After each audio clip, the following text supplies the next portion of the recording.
The aim of this workshop is really to help students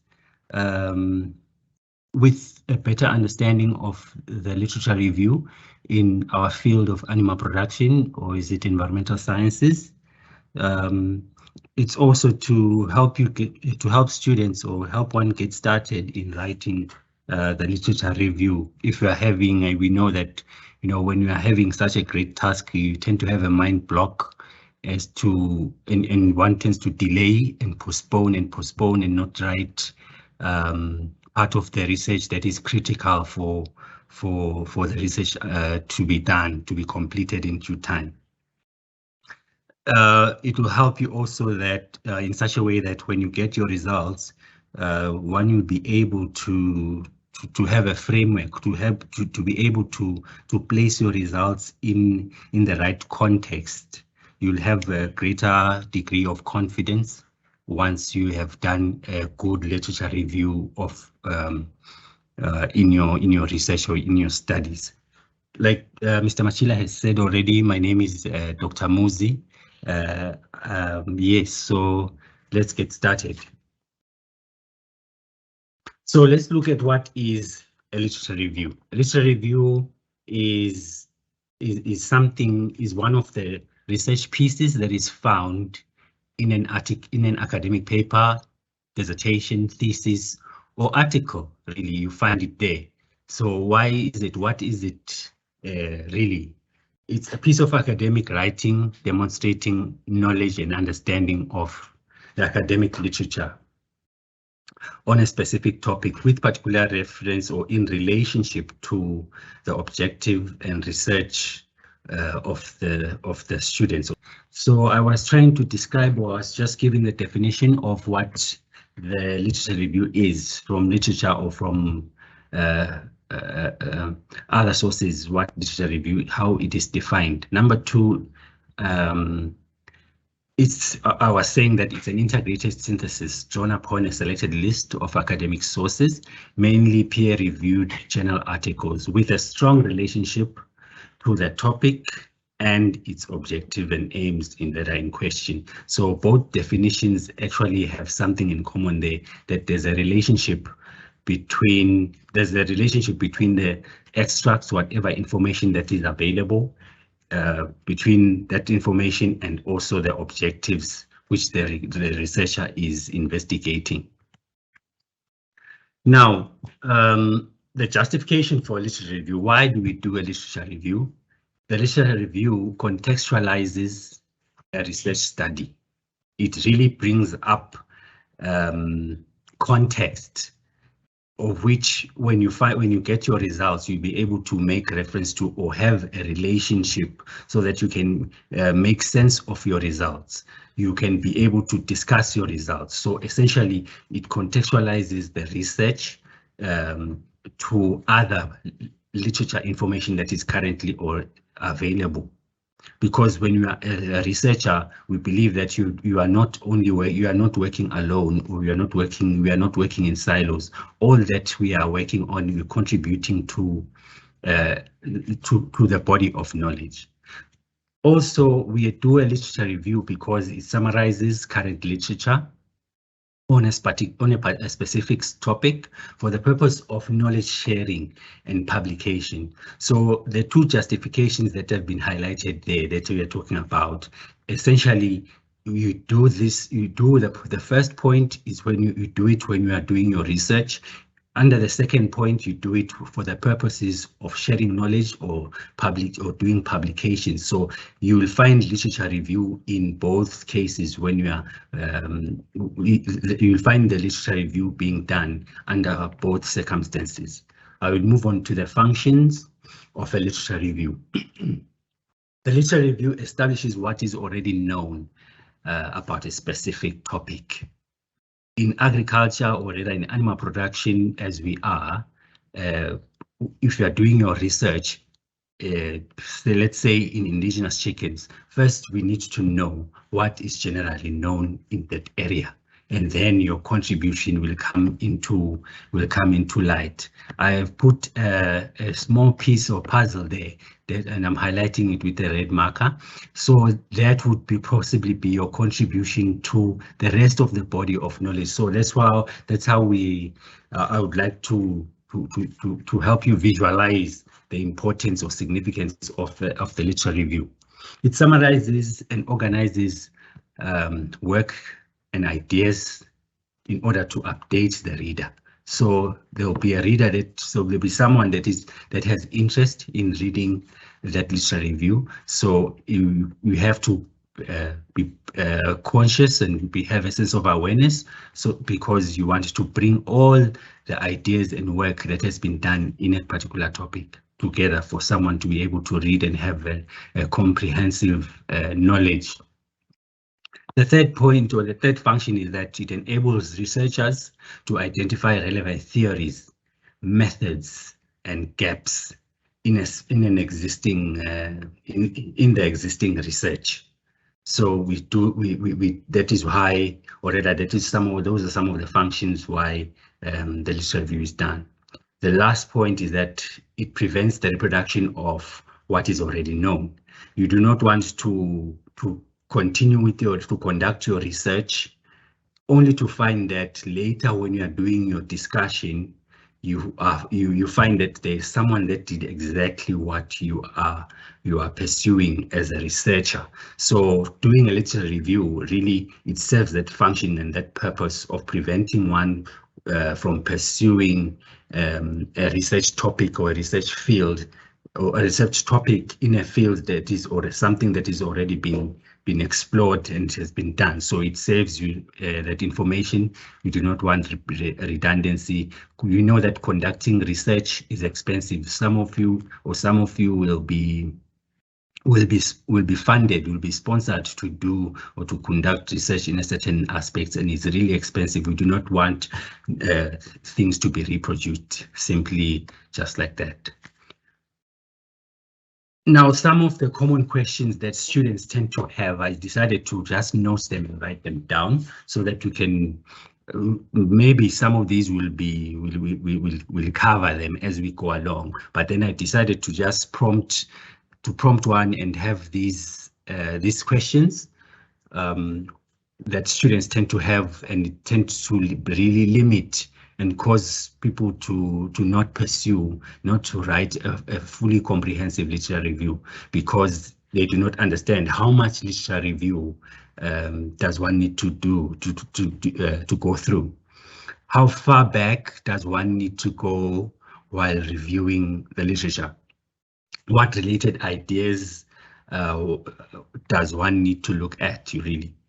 The other question one might ask is, which literature provides a good theoretical framework or basis for the research topic? So these are all critical questions that need to be answered as you continue with the literature review. Why use a particular methodology or instrument?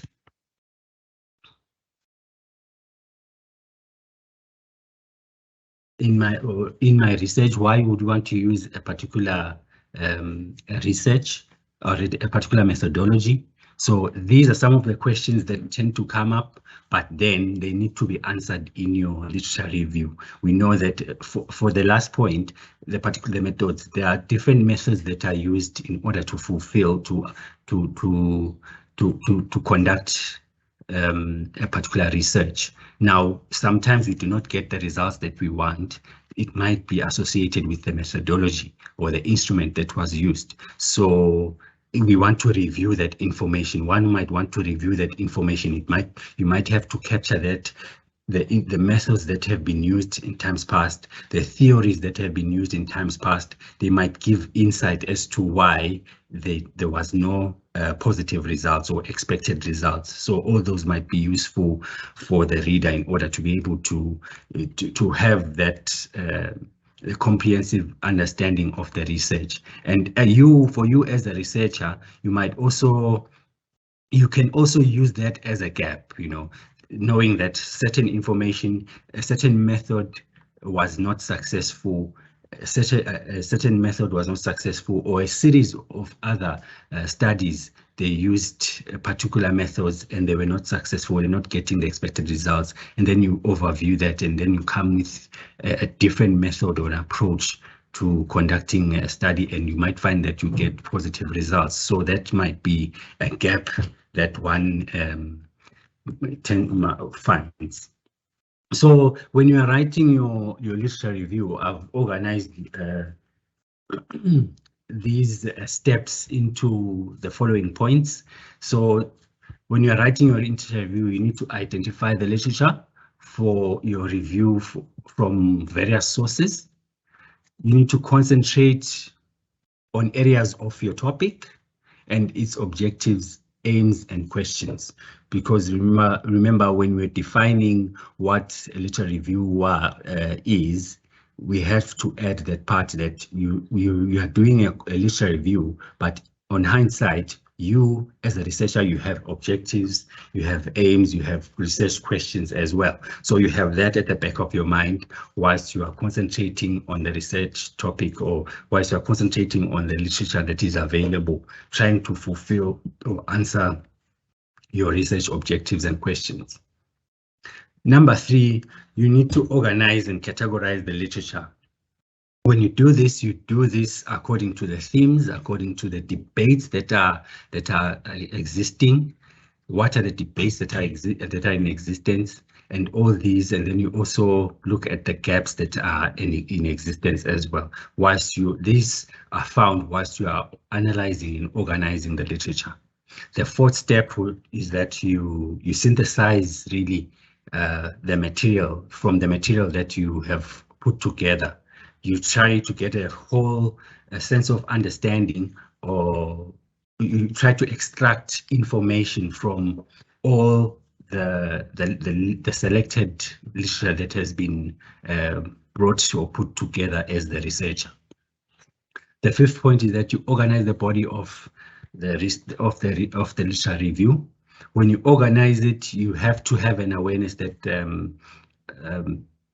when you organize your literature review, there is an introduction, there is a conclusion. This is how I'm trying to just make an abridged overview of what a literature review is. You have an introduction, you have a body, and then you have a conclusion.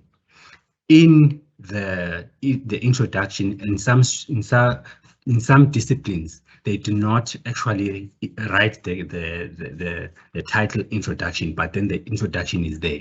Same with the conclusion. Some scholars or some colleges, they may not put the word conclusion or the title conclusion, but then the conclusion is there. But then all that we are highlighting is that there has to be an introduction, a body, and a conclusion of your literature review, and it has to be comprehensive as well. When you organize it, there is some information that is relevant there that we are going to get into. We'll talk about a bit. And then the 6th point is that you get to start writing, obviously. Now, finding your literature. Sources of your literature they include peer-reviewed journal papers. They include peer-reviewed conference proceeding papers, books. All these are materials that are very much useful for researchers to use. Now you'll find that in some disciplines or in some colleges, they also use grey literature, what we term grey literature, that is information that has not been peer-reviewed. They use web information, government official publications. With the point number 6, it's important because with this one, there's a lot of engagement that has to be done in order for the publications to take place at a government level. So that one also can be important for us as animal production, or also in the environmental studies or environmental sciences, that can also be useful. Now, point number 7, professional magazines, newsletters.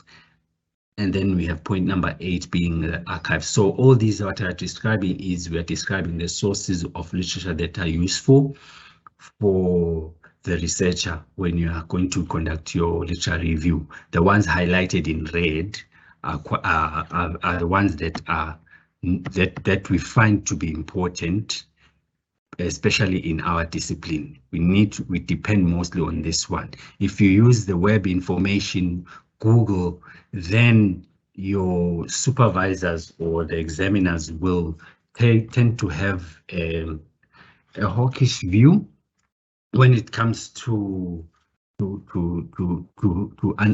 giving you or grading your work. So it's important that you use peer-reviewed information, particularly journal articles, also the conference proceeding papers, as well as books, and books are also peer-reviewed material. Where do we find the relevant literature?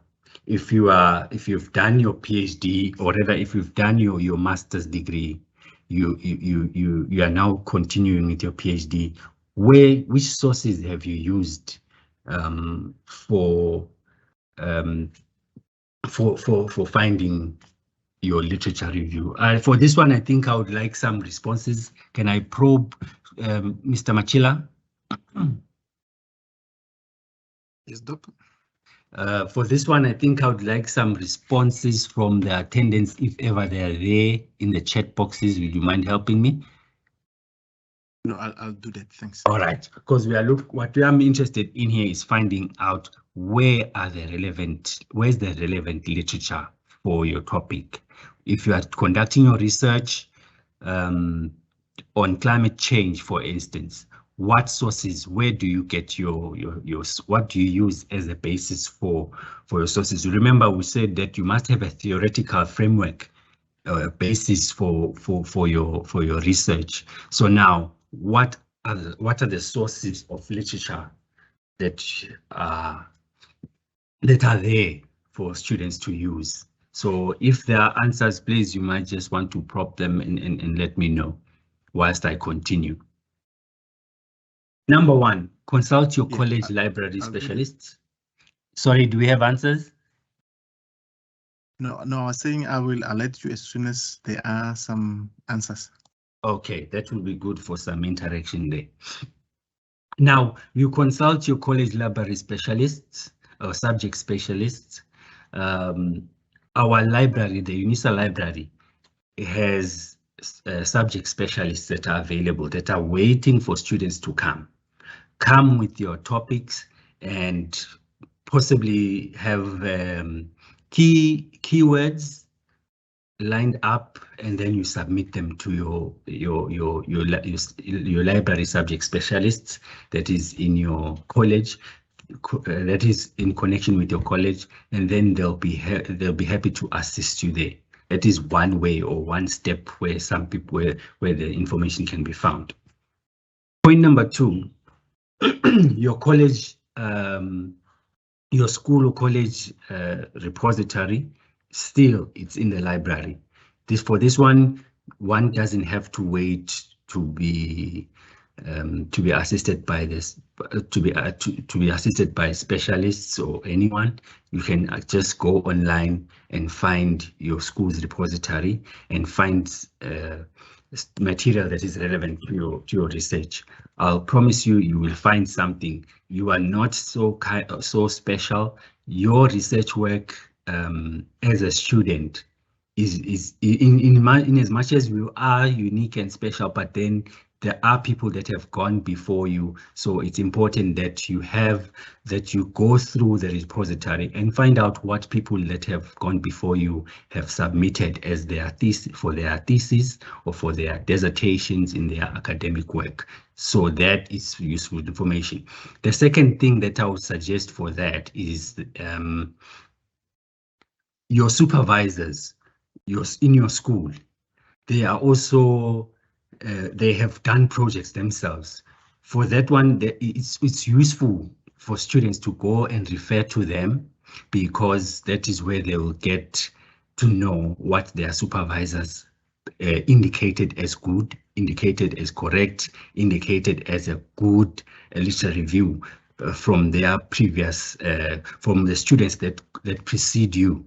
So it's important that you just have a sense of reference, that you can go to your school's repository in the library where your supervisors and find out the people that were supervised by your supervisor and use that as a source of information. It's a very good resource. In fact, you can get the results and have an understanding how your supervisors approved of a certain way of analyzing results, and even drawing conclusions and making discussions as well. So that is a useful, really a useful resource. And then the last point, where do we find relevant literature? I really was expecting that people would be saying all these other sources, e-resources that are found online. We use Google Scholar, you can use Scopus, you can use Web of Science, Science Direct. All these are databases that are available for students to use. You just go to your library online and get assistance to get the proper credentials so that you can subscribe, and they can help you really with access to all that information, whether it's information in environmental sciences, information also in animal production or animal nutrition or agriculture, any field really in science. It is there, it's available. One is able to, should be able to get assisted with this one. This is a very reliable and useful database that is available for students. Now, once you are on these databases, yes, so yes, I was saying we had some few responses. So yes, the students are responding in the background. Oh, okay, great. Did they indicate about the sources? Is there any information to share? Yes, Mpilo was saying sources can be found from UNISA research repository or database. Anonymous was saying from available data sources prescribed by UNISA library. And we have Norman who's saying from private or government organizations. All right. All right, thank you. I hope I covered all those responses. Thank you for that. So now, as you go into these databases, when you're looking for your literature, let's just call it your literature, because I do not know particularly the particular topics that the students are conducting research in. So from your topics, you should be able to generate keywords. These keywords are going to assist you in searching for further information. When you are entering the keywords in the search queries in those databases, I mentioned to you Google Scholar, Scopus, Web of Science, they all use similar Boolean operators, is what it's called. They use these words that are indicated there, and about that, they use the same system in trying to, when you are going to conduct your search, they use the same words and, or not. They use quotation marks, parentheses, the word near, and also dollar signs. So I'm just going to try to use this as an example, the word tourism, or rather travel tourism. If you enter the search for travel tourism in Google Scholar, for instance, if you enter travel and tourism, what the information you are going to find is it's right there in that intersection. You are going to find literature, research articles that include travel and tourism together. So that's why that intersection is shaded there. However, if you type the word travel or tourism in the Google Scholar search query or search bar, if you type travel and tourism, the results you're going to get, they are going to be inclusive of the word travel, results from the word travel only. You are also going to get an interaction. We are going to get results from travel and tourism together. you are going to get articles that are just having tourism on its own. So all those will be totaled up and added together. They'll go up to 2,000 or even millions. So it doesn't mean that you have to read and study and use those 2,000 or 2 million articles in your research, or rather in your literary review. You still have to put some more refining in your search. Now, when you use the word not, if you type travel, not tourism, the results that you are going to get are the ones that are concerning travel only. All right. So you type all these keywords in the Google Scholar, or on Scopus, on whatsoever database that has been mentioned here. We've mentioned all these databases that are available for students to use. When you are searching, you type these Boolean operators. You type, because normally when you are preparing your keywords, for your keywords, you will not just have one word. You'll have 3 or 4 or even 5 keywords. Try to minimize that to 2 or 3. If you're dealing with climate change in a particular area, you might want to use those 3, and then you'll find out the results. If you indicate climate change, you will get the results that will have climate change together. If there's a research article that has climate change, it will be in this intersection. Now, if you type climate or change, basically every article that has the word climate will be there. Same, all the results that have the word climate or change will be there. So you have to have a sense of understanding of how to use these Boolean operators, the word and or not. So those, even the words near, because that one has to do with a location or a region where you want to, where the area where you want to specify.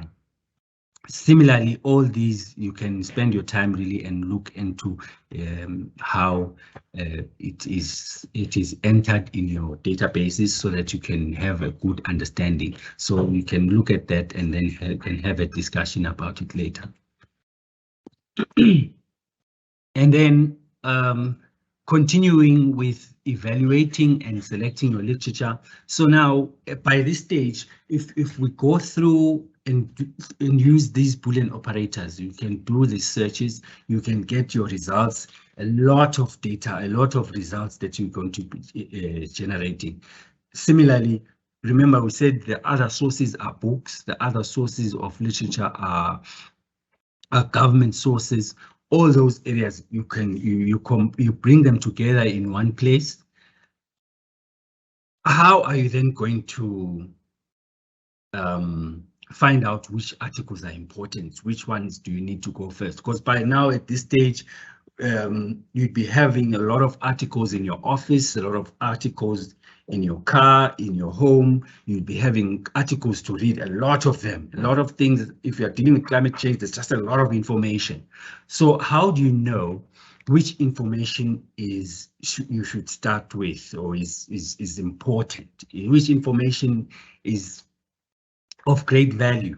So you do that by trying to filter the information by using this. Google Scholar has this information a feature called cited by. The feature cited by, I underlined it there in orange shade. The feature cited by is available.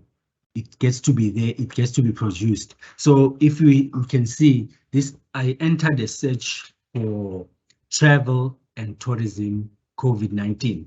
So this was a search that I did on Google Scholar.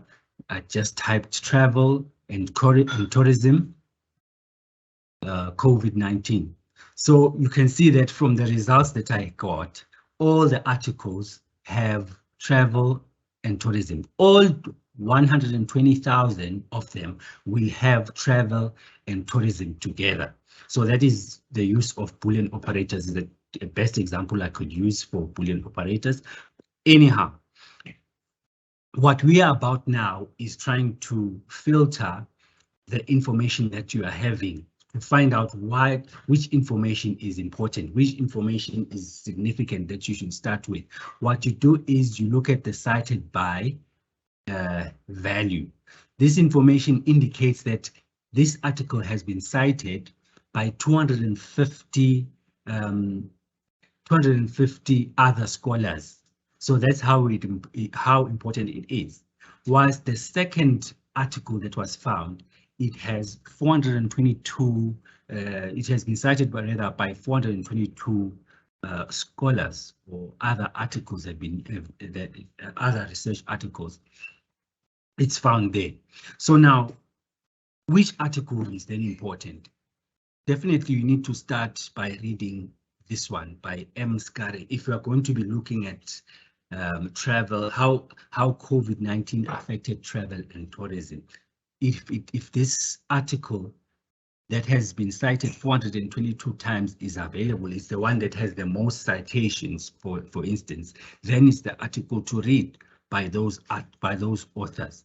It's the article to find out what they did. So that is one way of filtering. So we need to be able to size down, scale down, and find out who was cited in also these articles. That will help you. That will help guide in terms of really getting to know which information is important, which important information needs to be included in your literature review.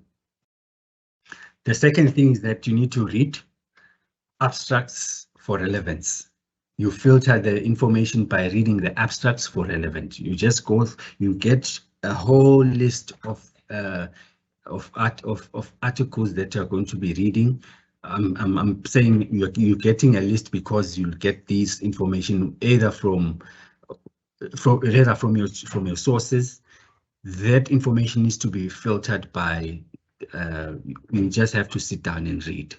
We can't run away from this one. It's a hurdle. I know students tend to shun away from reading, but then we have to get over that hump, and you need to read the abstract and filter that information. You read and you read, you read. In those articles that you read, there's a list of there's the bibliography, or there is the reference section at the bottom. That indicates information which your research article that you are reading, the information that it indicates the information which the sources of information that was used to contribute to the article that you are reading. That is actually what I'm trying to say. The third point is that whilst you are trying to filter and select your literature, you need to identify themes. Whilst you are reading the papers, whilst you are reading the articles, you need to identify themes. You need to identify the debates that are going on in that research area. You need to then, whilst you are doing all that, that is when you are going to be able to determine or see the gaps. Whilst you're doing that, you'll be able to see the gaps. So when you're identifying the themes and debates, you'll be able to see the trends. These things will tend to emerge. You'll be able to see the trends about, if you are, say, studying about climate change, you'll be able to see the trends of what's going on, the patterns, the theories, the methods, and also the findings that are in existence in respect to climate change, or in fact, with respect to your particular topic. Then you are able to narrow things down. Now, I used this spreadsheet or example so that you can be able to create what I call an annotated bibliography. In this spreadsheet, you should be able to put in that relevant information for all the research articles that you'll be reading as a scholar or as a researcher. You should be able to summarize concisely what you are reading. First of all, there is the year, the author, the title, the reference. You put the reference, because if you have a nice long list of all your references, at the end you won't be struggling trying to find out where did you get this, where did you source this information, or the citation came from who. In fact, you might know that it's by so and so, Stephen and so in 2014. You, as a reference, you can put it in your within the text, but then at the bottom or at the end there is the reference section that students you need to write. But then, you know, if you do not know, or if you forgot where you got that source from, you'll be in trouble. So that's why it's important to have an archive, or you have a list of all this information already written down. So you have the year, the author, the title, reference, focus, objectives of the particular objectives, the aim of the particular research, the region in which it was done, methods, the gap, and the findings of the research. So for every row, it's a research article. All the research articles that you are going to be reading, you need to summarize that information and put it all in there, so that when you are done, you can be able to have you can be able to make a good analysis of your results, or rather of this spreadsheet. The next thing is that you have to organize the literature review. The literature may be organized according to the sequences. It can be sequential or chronological. That's what I mean. It could be topical or thematic, methodological, regional, and theoretical. So what does this mean? When you have a table such as this, all these things tend to emerge. You can be able to see the sequence. For instance, the years are listed here. You can be able to determine, okay, what happened in terms of climate change? What happened in the year 2000, in the year 2005, in the year 2010. So you can be able to generate a nice sequence such that if there was a gap in literature, if there's something that was missed, you will be able to see that nothing was done with respect to climate change between the years 2010 and 2020, for instance, with respect to your topic. So having said that, you'll be able to identify or see your gap. I know the students will probably have a lot of questions from all this, but then we need to quicken up our steps, and maybe we'll have a chance to discuss at the end some of your points or questions. Like I said, some of these things can be identified from the table, that certain sections, the number of references, the rows would indicate the research, the research articles that you went through. You might find that research articles 1, 2, and 3, they are following a particular theme. Then you can categorize them, put them in one theme or under one topic. You find that also the themes, the researches can be methodological. They follow a particular method. So you put all those that follow the particular system or method together in one area, in one topic. Similarly, when it's geographical or regional, all the areas in a particular, all the research studies that probably one had done that you would have read, they belong to a particular region. You might find that if you are doing you're conducting your research on climate change, again, let me use the example of climate change. You find that the research output has mostly been from all the continents of the world except for Africa. You can then list the continents where climate change has happened. And if Africa doesn't appear, then there lies your gap. Then you might tend to ask yourself, why are there no research output on climate change, particularly in the region of Africa or in the continent of Africa? So that is what we mean by reading the. So your literature review can be organized according to the geography or the region which the information is coming from. It can also be theoretical. based on the theories. You can put it in categories based on theories that have been from which the research has been done. So now you then have to continue with your analysis and find out exactly what did they say about X, about if you're talking about animal production, what did they say about the particular technology that was used? What were the findings? Are there different opinions, contradictions, or arguments in the literature about that particular topic? What are the commonly used methods? Because that also might reveal, once again, might reveal a gap in literature for you to pursue. What do they assume, or what do they imply when they when they come up with these results? So that might be a point of discussion. What has not been said about the topic that is the gap? So that is where your study comes in now. If ever you are studying, if ever you are going to bring in information related to that topic, and you are doing that in your research.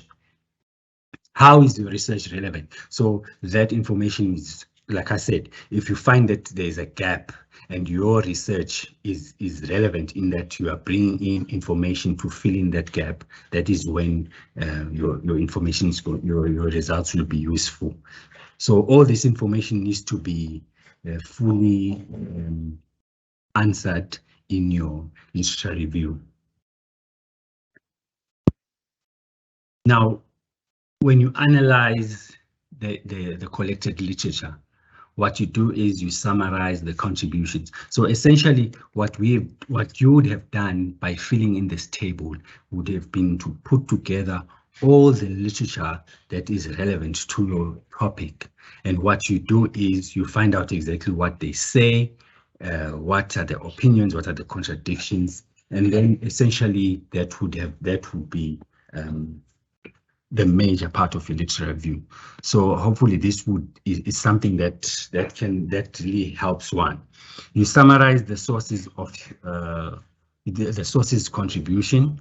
You get to start writing drafts of your literature review. Then, and also the tips, what I can give you as a tip is that you provide transitional connections between the groups of references that you have in the table. Transitional words like in addition to,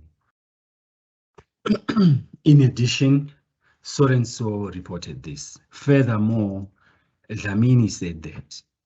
However, that you use that word to bring in contradiction now. You can say, however, you can say, in contrast to what Dlamini said, this other author or this other scholar said this. Therefore, now you are coming in there with what you observed or what has been the reasonable conclusion. So when you use therefore, when you use thus, so then now we see that someone is heading for the conclusion or is ending a particular topic or paragraph or section. So as points to remember, you'd want to ensure that your literature review reports on the status and previous research accomplishments, what has been accomplished in the recent years. You have to capitalize on that. Your research needs to capitalize on this information. It has to be there, what has been accomplished.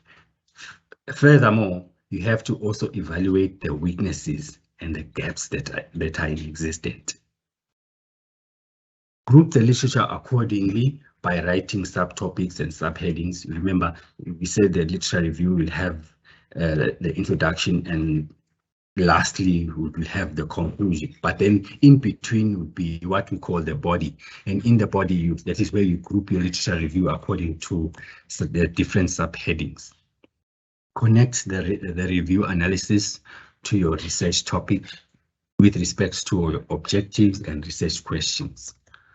Now, having said that, in the short period that we had, I wish you all the best in pursuing your literature review, and thank you so much. I've come to the end. Thank you.